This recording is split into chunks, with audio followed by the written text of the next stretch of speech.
The Grand Hall of the Accord was a cathedral of silence, built to amplify the scratch of a quill on parchment.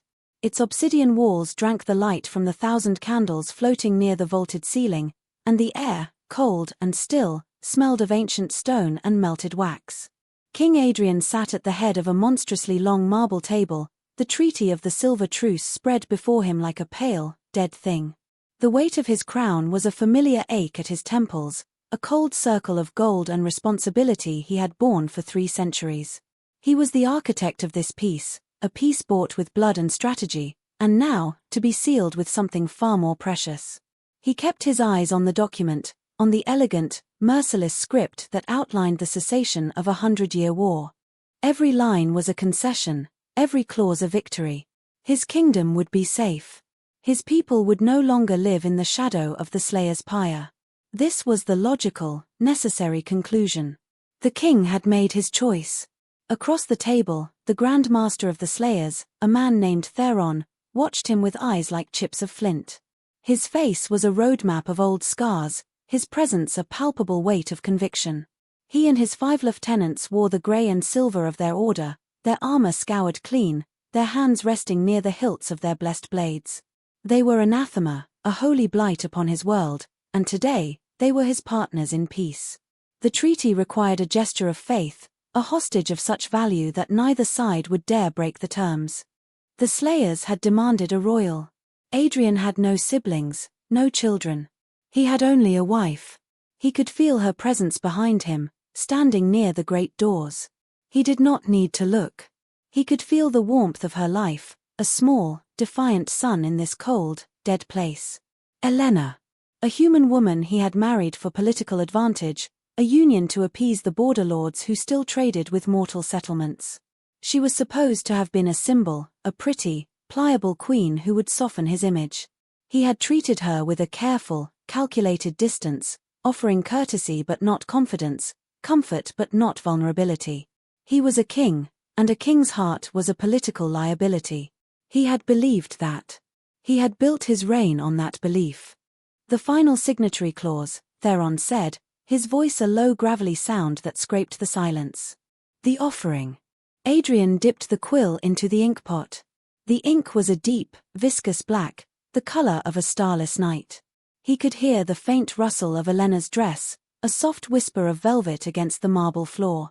He had told her it was a formality, a temporary arrangement. A lie. The treaty was clear. She would be taken into the Slayers' custody at their mountain fortress of Skyreath, to remain there as a permanent ward, a living symbol of the truce. A gilded cage, but a cage nonetheless. He had assured himself she would be safe. They would not harm the linchpin of their new peace. It was a cold, hard calculation. A queen for a kingdom. A life for thousands. The math was simple. It was correct. He moved the quill to the parchment. His hand was perfectly steady. He was King Adrian, the unifier, the strategist. He did not feel. He ruled. But as the nib touched the page, he heard her take a single, sharp breath. And in that sound, the entire, magnificent edifice of his logic began to fracture. He looked up, his eyes finding hers across the vast, echoing hall. She stood between 2 of his royal guards, her posture regal, her chin high. She wore the deep blue gown she had worn for their first public appearance, the color of a twilight sky. Her dark hair was coiled in an intricate braid, a style his courtiers had called severe, but on her, it looked like a crown. He had expected to see fear in her eyes, or pleading. He saw neither. He saw a profound, terrifying clarity. She knew. In that moment, she understood the totality of his betrayal, the lie he had built between them, and the truth of what was about to happen. Her face was pale, but her expression was one of quiet, devastating appraisal. She was not looking at her king. She was looking at the man who had just sold her. The image seared itself behind his eyes, the slight parting of her lips, the way the pulse in her throat beat a frantic, fragile rhythm, the utter stillness of her gaze. There was no accusation in it, only a deep, wounded knowledge. And in that knowledge, Adrian saw everything he was about to lose. Not a political asset. Not a symbolic queen. Ha!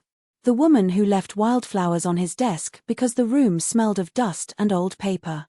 The woman whose quiet laughter in the library was the only sound that could soothe the ceaseless hum of politics in his head.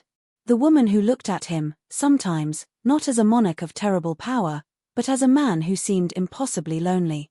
He felt a sudden, violent urge to roar, to splinter the marble table with one blow, to tear the treaty to shreds and slaughter the men who had dared to ask this of him.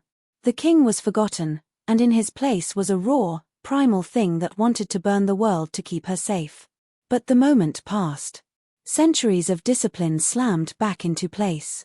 The quill in his hand completed his name. The ink bled into the fibers of the parchment, a final, irrevocable stain. Theron gave a curt nod. Two of his slayers detached from the wall and began the long walk toward Olenna. Their armored boots echoed in the hall, each footstep a hammer blow against Adrian's ribs. Olenna did not flinch. She watched them approach, her gaze never leaving Adrian's. It was as if they were the only two people in the universe, locked in this final, silent exchange. He wanted to say her name, but the word was a stone in his throat. He wanted to rise, to go to her, but the crown held him down, a mountain of gold and duty.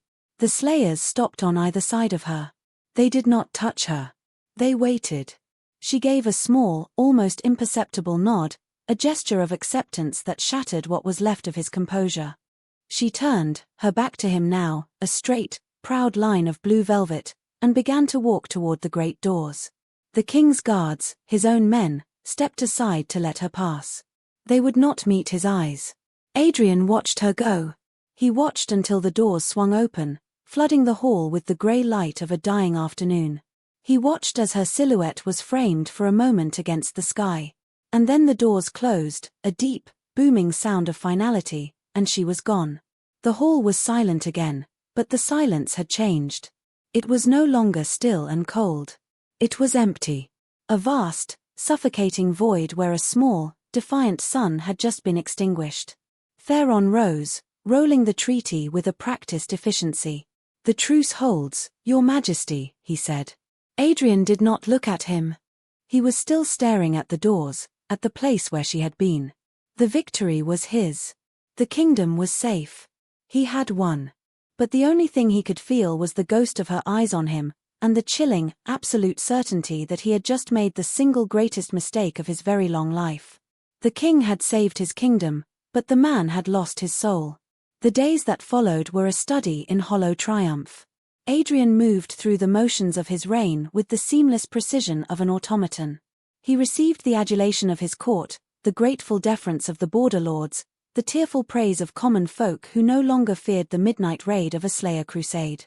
Peace settled over the land like a fresh, clean shroud. The war was over. His name was etched into history as a savior, a visionary. And every night, he returned to the royal apartments to be devoured by a silence so complete it had a physical presence. He would stand in the doorway of her chambers, which he had ordered left untouched. Everything was as she had left it. A book of mortal poetry lay open on her bedside table, a slender ribbon marking her place. A half-empty glass of water. A velvet shawl draped over the back of a chair, still holding the faint, ghostly scent of her skin, lavender and something else, something uniquely her, something warm and alive. He would reach out to touch the fabric, his long fingers hesitating just above the threads, terrified that the contact would dissolve the last lingering trace of her. These rooms, once a part of the palace he barely noticed, had become a mausoleum of his regret. He had sacrificed her for this kingdom, and now the entire kingdom felt like a tomb. His council saw a king more focused, more decisive than ever. Lord Valerus, his oldest advisor, a vampire whose face was a mask of elegant wrinkles, praised his newfound clarity. "You are unburdened, my king," he'd said one evening, as they reviewed trade manifests. A difficult choice, but the correct one. "The kingdom thrives," Adrian had simply nodded, the words turning to ash in his mind. Unburdened. He had never been heavier. He carried her absence with him everywhere. It was in the taste of the wine he drank, in the cool silk of his sheets, in the echo of his own footsteps in the long, empty corridors. He began to see her everywhere. A glimpse of dark hair in a crowd would make his dead heart lurch. The sound of a woman's quiet laughter from a distant balcony would make him stop, frozen, straining to hear it again. He was haunted, not by a ghost, but by a memory so vivid it felt more real than the world around him. The memory of her face in the grand hall of the Accord. The clarity in her eyes. The knowledge. He replayed that moment endlessly, dissecting it, torturing himself with it. He had seen love there, he realized now, with the brutal clarity of hindsight. Not the fiery, possessive passion of his kind, but something quieter, deeper. A steady, patient affection she had offered him, and which he, in his kingly arrogance, had failed to even recognize, let alone return. He had been so focused on the crown, on the kingdom, on the grand tapestry of power, that he had missed the single, perfect thread that might have given it all meaning. He had not loved her then. He had not allowed himself the vulnerability. But in her absence, love grew like a poison vine, wrapping around his soul, squeezing the life from his immortal existence. It was a strange, agonizing alchemy. He had to lose her to understand what she was. And now he knew. He loved her. The admission was a physical blow, a truth so powerful it buckled his knees. He loved her, and he had handed her to his enemies. 3 months after the treaty, the first reports trickled in. Whispers from his spies embedded near the Slayers' mountain fortress. They were meant to be monitoring the truce, ensuring Theron's men held to the terms. But one report, buried deep within a routine communiqué, mentioned a new recruit among the Slayers. A woman. Human. Displaying a preternatural talent for tracking and combat. The report noted her ferocity, her cold, single-minded efficiency. The spy had not seen her face, which was often veiled, but had noted her name, the one given to her by the Order, Nemesis. The goddess of retribution. Adrian had dismissed it at first. A coincidence. But a seed of unease was planted. He dispatched his most trusted agent, a shadow flitter named Kale, with one directive: identify this recruit. Kale was gone for 6 weeks. He returned not to the throne room, but to Adrian's private study, long after midnight. He materialized from the shadows near the hearth, his form coalescing like smoke. He did not kneel. "My king," Kale whispered, his voice strained. He held out a small, rolled piece of parchment. It was not a formal report. It was a sketch. Adrian's hands trembled as he took it. He had not trembled in 200 years. He unrolled the parchment. It was a charcoal drawing, rough but rendered with a spy's attention to detail. A woman's face, framed by the stark cowl of a slayer's hood. The lines of the face were harder, the mouth set in a grim, unyielding line. There were new scars, a thin white line that bisected her left eyebrow, another that traced the sharp angle of her jaw. But it was her. It was Elena. The eyes were the same, but the wounded knowledge he remembered was gone. In its place was a cold, empty fire. The look of a hunter. Beneath the sketch, Kale had written a single, devastating sentence. They did not cage her. They forged her into a weapon. The parchment slipped from Adrian's fingers. The world narrowed to a single point of sound, the frantic, useless beating of his own dead heart. She was alive. A surge of impossible, agonizing relief crashed through him, so powerful it was a physical pain. She was alive. And then the second wave hit, the undertow of Kale's words. A weapon.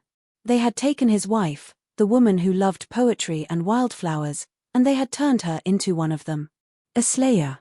A killer of his kind. A low sound tore itself from his throat, something between a growl and a sob. The vast, intricate web of control he had maintained for 3 centuries didn't just fray, it vaporized. The king was gone. The strategist was gone. All that remained was the man, the monster, and the all-consuming, world-ending rage. He looked at Kale, his eyes blazing with a light the spy had never seen. "She hunts us," Adrian said, his voice a broken whisper.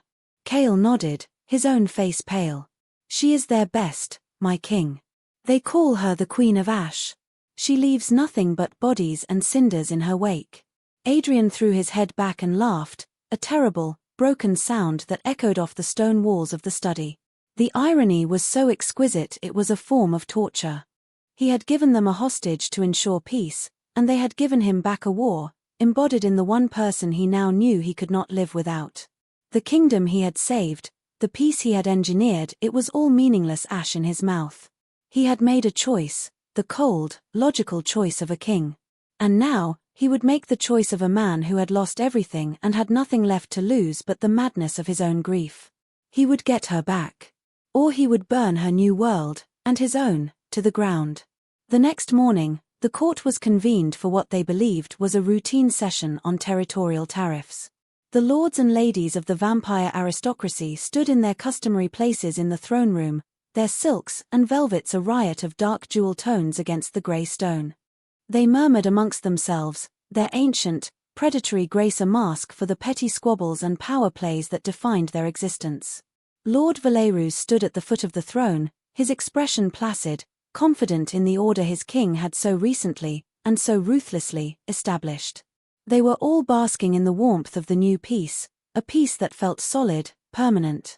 They had no idea the architect of that peace was about to demolish it. Adrian entered not from the royal passage behind the throne, but through the main doors, the same doors through which Elena had departed. He walked the length of the hall alone, his footsteps echoing in the sudden, expectant silence. He wore no crown. His black tunic was unadorned, his hair unbound. He looked less like a king and more like a man walking to his own execution. He ascended the dais but did not sit on the throne. He turned to face them, his eyes sweeping over the sea of confused and wary faces. For 300 years, he began, his voice quiet but carrying to every corner of the cavernous room, I have served this kingdom. I have bled for it. I have schemed for it. I have sacrificed for it. His gaze found Valerus, and the old vampire flinched at the raw agony he saw there. 3 months ago, I made the greatest of those sacrifices. I traded my queen for your security. I gave Elena, a human woman who had done no wrong, to our sworn enemies to purchase a truce. A murmur rippled through the court. This was known, but never spoken of so baldly. It was the unpleasant calculation that had bought their current comfort. They had accepted it as the hard price of victory. I told myself it was the choice of a king, Adrian continued, his voice growing stronger, laced with a self-loathing so profound it was a tangible force. I told myself it was for the greater good. I told you all that it was a necessary price. I lied. The silence was now absolute, a ringing, breathless vacuum. There is no greater good that is built on the bedrock of such a betrayal. There is no kingdom worth the cost of a single, innocent soul. I chose power over a person. I chose a throne over a promise. And in doing so, I have failed not only as a man, but as your king. He took a deep breath, the words coming now like a torrent, a confession he had held back for months. The peace we enjoy is a poisoned fruit. It is a lie. And I will no longer be the king of a lie. He looked from face to face, seeing the dawning horror in their eyes. This was not the cold, calculating monarch they knew. This was a man on fire with regret, and he was threatening to set their entire world ablaze. I have received word of my wife, he said, his voice dropping to a near whisper, a sound more menacing than any shout. The slayers did not honor the spirit of our accord. They did not keep her as a ward. They broke her. They remade her. They have turned her into a hunter of our kind. She lives, and she serves those who would see us all destroyed. Gasps echoed through the hall. Valerus took a half-step forward, his hand outstretched as if to ward off the words. My king, this is a complication. But the treaty holds. We can protest this through diplomacy. Adrian laughed, the same broken, terrible sound from the night before. The time for diplomacy is over.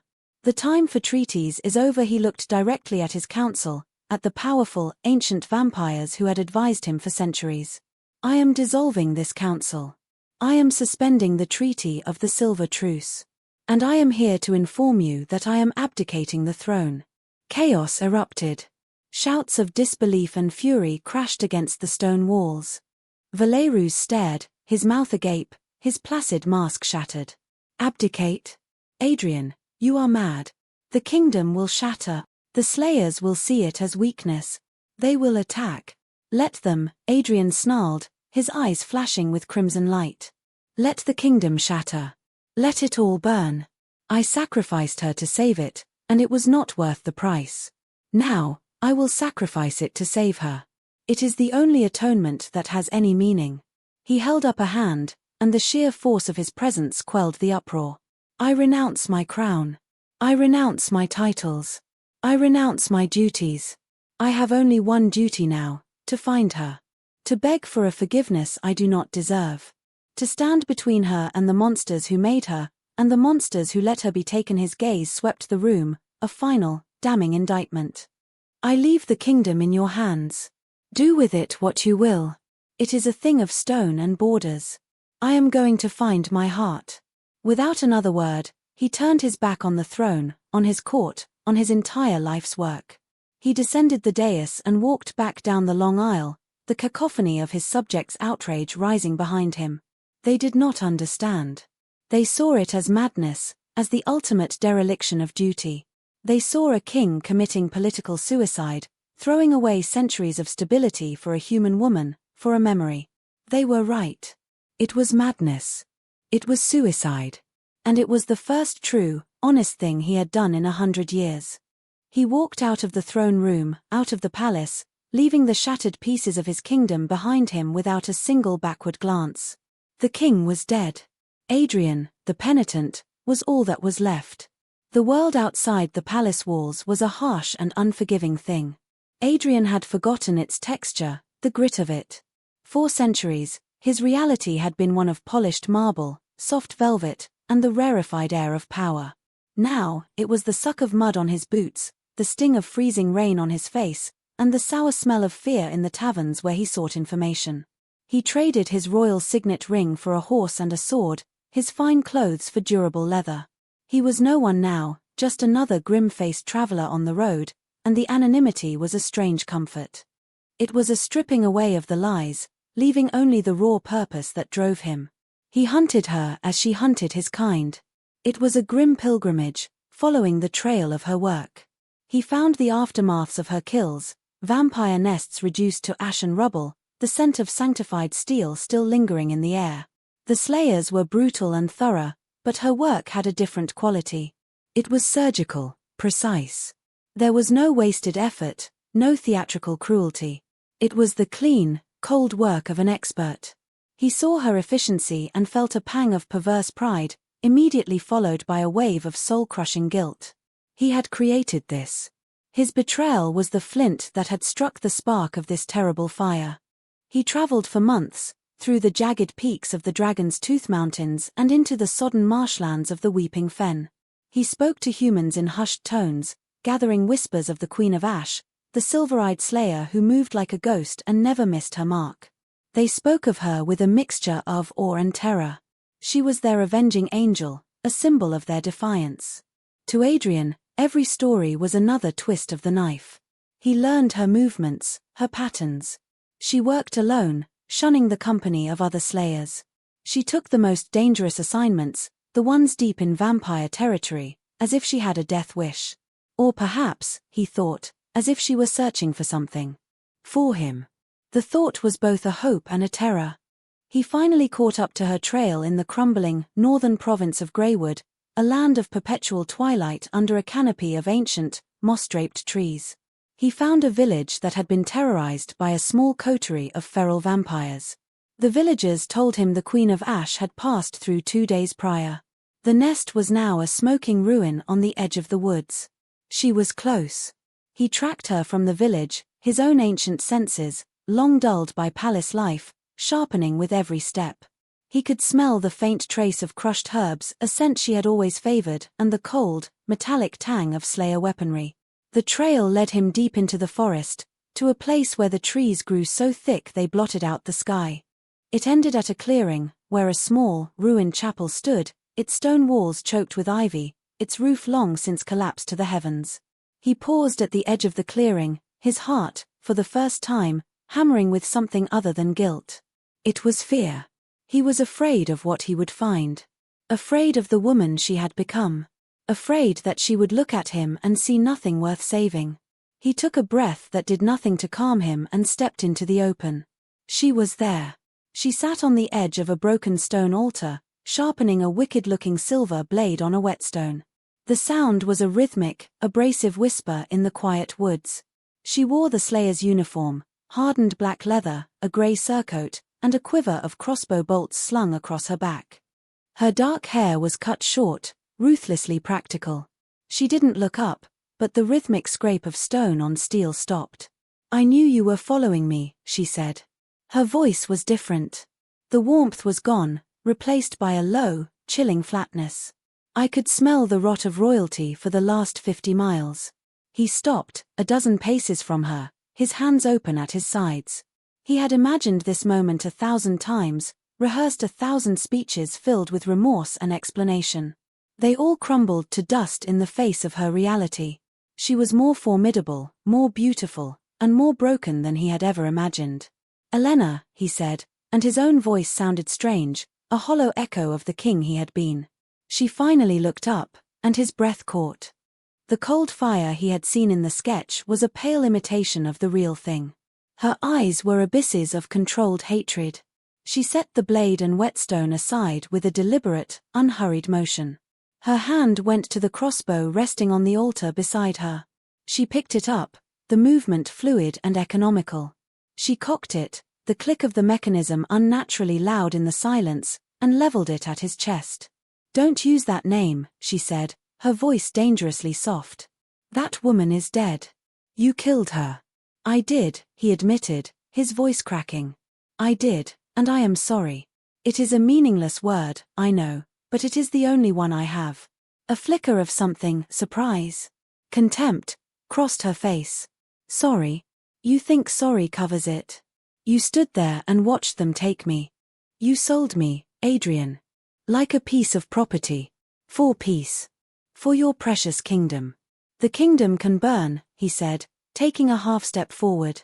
The crossbow didn't waver. "I left it. I abdicated. It's nothing to me. Nothing is anything to me, but you." She laughed, a short, ugly bark of a sound that held no humor. "Now? You decide that now? A little late for grand gestures, don't you think? Did your conscience finally become inconvenient?" "My conscience has been screaming every moment since you left," he said, his own voice raw with emotion. He stood perfectly still, the point of the crossbow bolt aimed directly at his heart. He knew it was silver-tipped, blessed, and would kill him as surely as the dawn. "I was a fool. A coward who hid behind a crown because he was afraid to feel anything. I didn't know what you were to me until I threw you away. I didn't know I loved you." The word hung in the air between them, obscene in its vulnerability. Her knuckles were white where she gripped the crossbow. Her whole body was rigid, a drawn bowstring of fury. "Love," she hissed. "You don't know the meaning of the word. Love isn't a negotiation. It isn't a political calculation. You don't trade it for something you want more." She took a steadying breath. "Get out of here, Adrian. Go back to your throne and your lies. There's nothing for you here." "I'm not leaving," he said softly. "You can kill me. You have every right. In fact, it might be the only justice left in this world." He looked down at the crossbow, then back into her eyes. "But I am not leaving you. Not again." He stood there, unmoving, a willing target. He was offering her the vengeance she deserved, making no move to defend himself, no attempt to use his power. This was the beginning of his grovel, not in words, but in action. He was laying his life at her feet, a pathetic, inadequate offering to atone for the life he had stolen from her. The seconds stretched into an eternity. The forest was silent, watching. He could see the struggle in her eyes, the war between the woman she had been and the weapon she had become. The hunter's instinct screamed at her to fire. But somewhere, deep beneath the layers of ice and rage, a flicker of something else, pain, confusion, memory, stayed her hand. The crossbow remained aimed at his heart, but for now, she did not shoot. The standoff in the ruined chapel became the new shape of their world. Elena did not lower the crossbow, and Adrian did not move. Twilight bled into the forest, the long, grey shadows of the trees stretching like skeletal fingers across the clearing. The air grew cold. Still, they remained, locked in a tableau of hatred and penance. Finally, with a curse that was more exhaustion than anger, she lowered the weapon. She didn't put it down, just let the tip dip toward the ground. "Your death is too easy a price," she said, her voice raspy. "You don't get to be a martyr. You get to live with what you've done." She turned her back on him, a gesture of dismissal more profound than any violence, and began to build a small fire in the nave of the chapel. Adrian took it as the barest sliver of an opening. He did not approach her. He retreated to the edge of the clearing and kept watch, a silent, sleepless guardian in the darkness. He was a king who had commanded armies, and now his entire world was reduced to this small circle of crumbling stone, his only purpose to watch over the woman who despised him. This was his penance. Days turned into weeks. She moved, and he followed, a persistent shadow she could not shake. She never spoke to him directly, never acknowledged his presence except with a glare of pure contempt if he came too close. But she didn't try to kill him, and she didn't try to lose him. It was a strange, unspoken truce. He was her prisoner, and her protector. He learned the rhythms of her new life. She was relentless, disciplined. She rose before dawn, trained for hours, her body a blur of motion with blades, staff, and bow, and hunted by night. He watched her from a distance, his heart a knot of pride and agony. He saw the cost of her new skills in the exhaustion that settled deep in her bones, in the way she sometimes flinched at sudden noises, in the nightmares that made her cry out in her sleep. He did not offer comfort. He knew she would reject it. Instead, he offered service. When her supply of arrows ran low, she would wake to find a new bundle of perfectly fletched bolts lying just outside her camp, their heads forged from the melted silver of his own royal cutlery, which he still carried in a small pouch. When a storm blew in, she would find he had constructed a crude but effective shelter against the driving rain while she had been away. He would hunt game and leave it cleaned and dressed for her, never taking any for himself. He grew gaunt, his fine-boned face becoming sharp and hollowed, but he never touched mortal food in her presence. He was starving himself, slowly, a quiet act of self-flagellation. He was proving his words were not empty. He had said her kingdom could burn, and he made it so. One evening, a rider found him, a loyalist from his old guard who had tracked him for months. The man, breathless and frantic, delivered the news. Lord Valerus had been deposed. A rival faction, led by a brutal old warlord named Malachi, had seized the capital. The truce with the Slayers was broken. The kingdom was descending into civil war. "They need you, my king," the guard pleaded. "You are the only one who can restore order." Elena was nearby, listening. This was the test. Adrian looked at the guard, his face an unreadable mask. He took the man's offered dispatch, a plea for his return from the remnants of his council. He didn't read it. He held it over Elena's small campfire until it caught, the parchment blackening and curling into ash. "Tell them," Adrian said to the stunned guard, his voice low and steady, "that the king is dead. There is only the man, and the man is not coming back." He dismissed the guard and turned to look at Elena. Her expression was guarded, but for the first time since he had found her, the pure, unadulterated hatred in her eyes had been diluted by something else. Confusion. Uncertainty. He had just thrown away his last chance to reclaim his power, his legacy, his entire world. He had done it without hesitation. For her. He had let his kingdom burn. She began to speak to him after that. Not with warmth, but with a grudging necessity. She would ask for his assessment of a tactical situation, for his knowledge of vampire weaknesses. She started to use him as the weapon he was, and he submitted to it gladly. He became her strategist, her scout, her living encyclopedia of the enemy. They were a team, a horrifyingly effective one, bound not by affection, but by a shared, bloody purpose. Slowly, tentatively, the ice around her began to thaw. One night, as they sat on opposite sides of a fire, she spoke without being prompted by a question of strategy. "Why did you marry me, Adrian?" The question was quiet, devoid of accusation. It was a genuine inquiry. He looked into the flames, the light flickering across his starved face. "For an alliance. To placate the border lords." It was a political maneuver. He forced himself to meet her eyes. "It was the most foolishly pragmatic, short-sighted decision of my life. I saw a pawn, and I was blind to the queen." She was silent for a long time. "I used to watch you in the library," she said, her voice barely a whisper. "You would read for hours. You thought no one was looking. You didn't look like a king then. You just looked tired." It was the first crack in her armor, the first hint of the woman he had known. He felt a surge of hope so fierce it was painful. He said. "I have been tired for a very long time." But their fragile, evolving peace was not destined to last. The slayers did not appreciate their most prized weapon consorting with the enemy, even if that enemy was her personal quarry. They had been watching her. They saw her methods softening, saw her allowing one specific vampire to live. To them, she was compromised. Tainted. A tool that had become unreliable. And the slayers had a simple, brutal way of dealing with unreliable tools.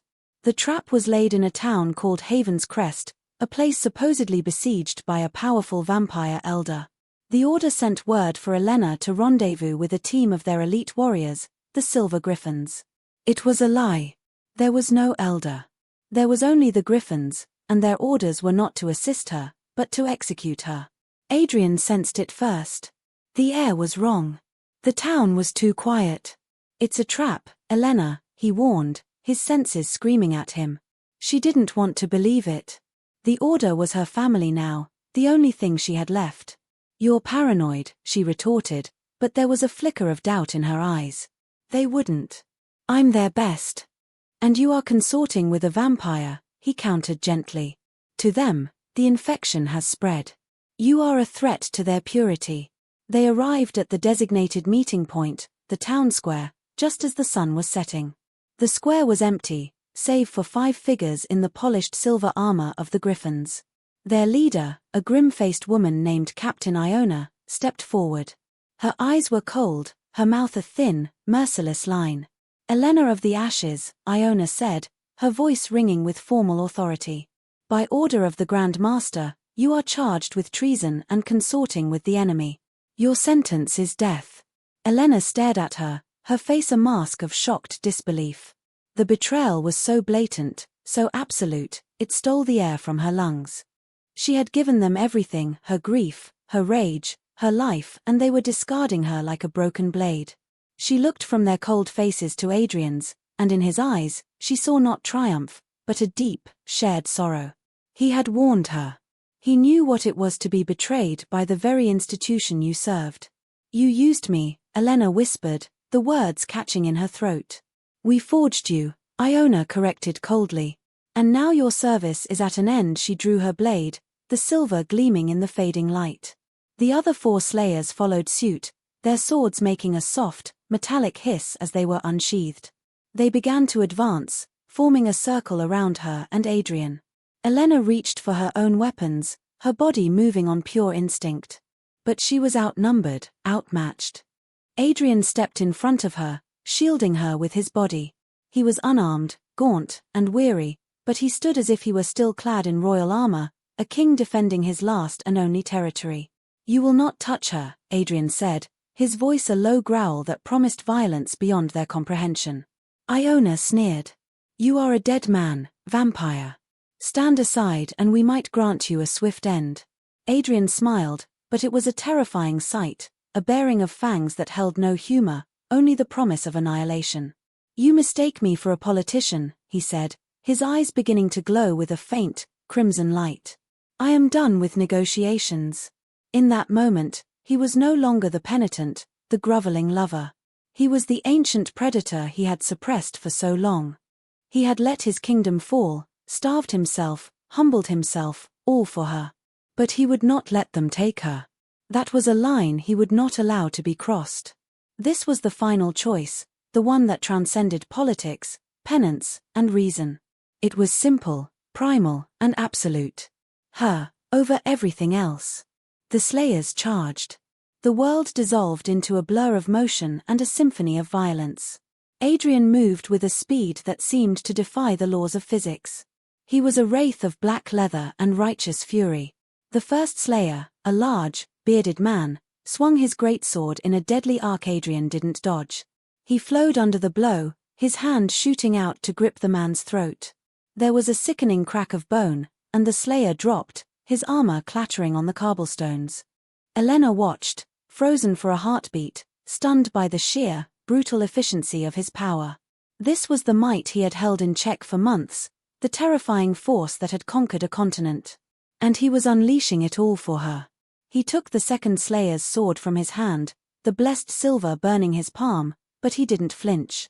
The metal sizzled, smoke rising from his skin, but his grip was iron. He spun, the stolen blade a silver whisper, and parried a thrust from Captain Iona. Their blades locked, screeching, inches from his face. "She is mine," Adrian roared, the sound inhuman, echoing with centuries of repressed power. He forced Iona back, his strength overwhelming her. He was not just fighting them, he was dismantling them. He moved through them like a storm. He broke a man's arm with a contemptuous twist, then drove the pommel of his stolen sword into another's helmet, the impact ringing like a death knell. He was a whirlwind of precise, lethal motion. It was not a fight, it was a massacre. He was showing them the difference between a trained soldier and an ancient, territorial predator defending its mate. Olenna snapped out of her shock. She drew her own blades, her body moving with the deadly grace they had taught her. She was no one's damsel. She met the last griffin, a young man with panicked eyes, and their swords rang together. But her heart wasn't in it. She was fighting the men who had been her brothers in arms, the people who had given her a purpose when she had none. The fight ended quickly, her blade finding an opening in his defense, a wound to disable, not to kill. But Adrian was not dealing in half measures. He disarmed Iona, sending her sword spinning into the darkness. She stood before him, weaponless, her face pale with shock and fear. She had only ever seen vampires as monsters to be hunted, prey to be cornered. She had never faced one like this, a king fighting with the fury of a god. "It's over," Olenna called out, her voice shaking. "Adrian, stop." He heard her.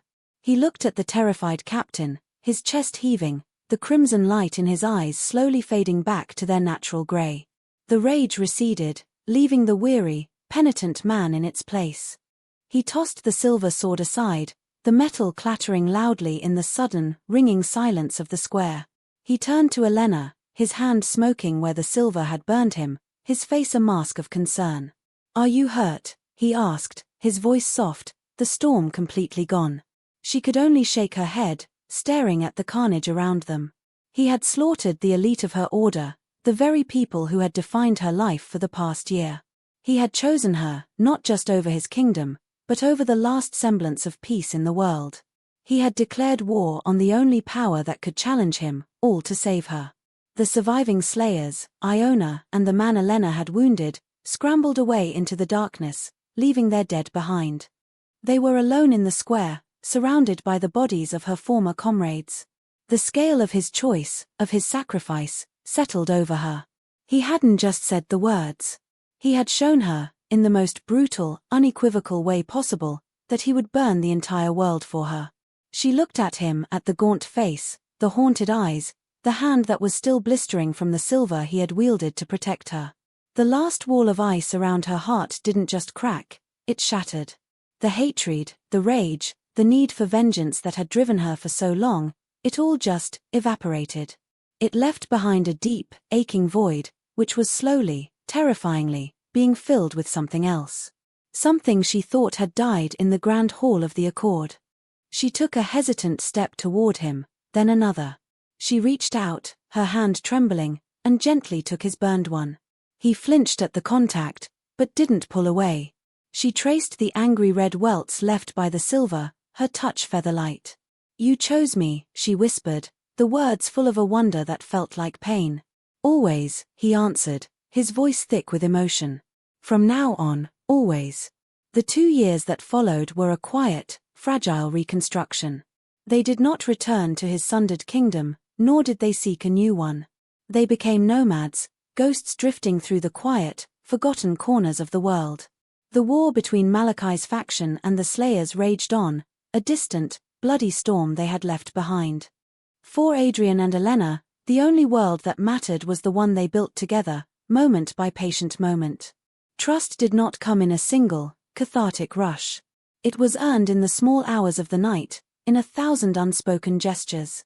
It was in the way he would wake from a nightmare of his own, not of war or death, but of the day he let her go, and she would place a calming hand on his arm until his breathing evened out. It was in the way she would clean and bandage his burned hand, the scars a permanent reminder of his choice, and he would let her, accepting the tenderness without flinching. He taught her the history of the stars, naming the constellations in the ancient vampire tongue. She taught him how to find north using the moss on the trees, a simple piece of mortal woodcraft that he, in all his centuries, had never known. They talked for hours, filling in the vast, silent spaces that had existed between them. She told him of her life in the Slayer's fortress, of the brutal training and the cold camaraderie. He told her of his own lonely childhood, of the crushing weight of a crown he never wanted, and the man he had forgotten how to be. They were learning each other, not as king and queen, but as two wounded people finding solace in one another's company. The power dynamic that had once defined them was gone. He was no longer her monarch, and she was no longer his subject, nor his enemy. They were simply Adrian and Elena. One evening, they sat by a lake so still it perfectly mirrored the star-dusted sky, making it seem as if they were floating in a void of light. It had been 2 years to the day since the massacre at Haven's Crest. "I forgive you, Adrian," she said, the words falling softly into the night air. He turned to her, his face illuminated by the starlight. He had been waiting to hear those words, hoping for them, but he had never asked. He knew they had to be given freely, or they meant nothing. He saw no hesitation in her eyes, only a quiet, settled peace. "Why?" he asked, his voice a raw whisper. "Because you didn't just apologize," she said, looking out at the water. "An apology is a word. You have spent 2 years building a new truth. You chose me when it was easy, in that square. But you have also chosen me every single morning since, when it has been quiet and hard, and there was no one to see. You chose me over your pride, over your power, over your past. The man who stands with me now is not the king who sold me." She turned to meet his gaze, a small, genuine smile touching her lips for the first time in years. "I think I am finally ready to meet him." He didn't have the words to respond. He simply reached for her hand, his fingers lacing with hers. It was a simple gesture, but it held the weight of their entire journey, the betrayal, the atonement, the slow, painful healing. A month later, they stood on a cliff overlooking the sea, the wind whipping her short hair around her face. He wore simple black, she a simple dress of dark blue, the color of a twilight sky. There was no priest, no court, no audience. There was only the sky, the sea, and them. He held her hands, his grip warm and steady. "I had a kingdom," he said, his voice carrying over the sound of the waves. "It was made of stone and fear. I thought it was my life's work. I was wrong. My life's work is this." Learning the shape of your hand in mine, he slid a simple, unadorned silver ring onto her finger. It was one he had forged himself over a campfire, imperfect and a little rough, but made with his own 2 hands. "I vow to you, Elena, not as a king, but as a man. To choose you, every day. To be the home you deserve. To love you not as an idea, but as the woman you are. Always." Tears welled in her eyes, but they were not tears of sorrow. She took the matching ring he had made for himself and slid it onto his finger. "I had a cause," she said, her voice thick with emotion. "It was made of vengeance and rage. I thought it was my only purpose. I was wrong. My purpose is this." Learning to see the man behind the monster, she squeezed his hand. "I vow to you, Adrian. To build a new life with you, not on the ashes of the past, but on the ground we stand on now. To be your partner, your friend, and your love. Always." He leaned in and kissed her. It was not a kiss of desperate passion or frantic relief. It was a quiet, certain thing, a seal on a promise that had already been kept 1,000 times over. It was the beginning of a new normal, a peace they had earned not through treaties or swords, but through the difficult, courageous work of forgiveness. They stood there for a long time, watching the sun set over the endless ocean, 2 solitary figures against the vastness of the world, finally, and completely, home.